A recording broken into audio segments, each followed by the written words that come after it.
Bilang bahagi ng pagpapaunlad ng mga pasilidad pang-edukasyon sa lalawigan, isinakatuparan ang proyekto para sa pagtatayo ng perimeter fence sa Bacong Elementary School sa bayan ng San Luis, Aurora. Layunin ng proyektong ito na magbigay ng mas ligtas na kapaligiran para sa mga mag-aaral, guro at kawani ng paaralan, gayon din upang mapangalagaan ang mga pasilidad laban sa anumang uri ng pinsala o hindi autorisadong pagpasok.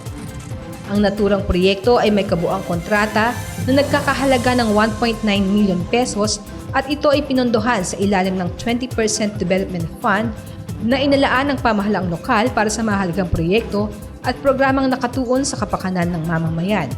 Ang pagpapatupad ng konstruksyon ay pinagkatiwala sa DG De La Cruz Construction Services, isang kinikilalang kontratista na may sapat na kakayahan at karanasan upang matiyak na maayos, matibay at dekalidad ang kalalabasan ng perimeter fence.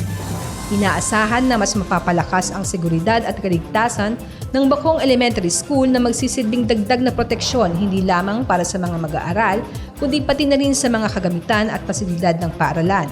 Patunay ito ng patuloy na pagtutok ng pamahalaan sa pagbibigay prioridad sa edukasyon at kaligtasan ng kabataan. Ako si Lynn Robles, nag-uulat para sa PJ in Action, all-out serbisyo ng Kapitolyo para sa publiko.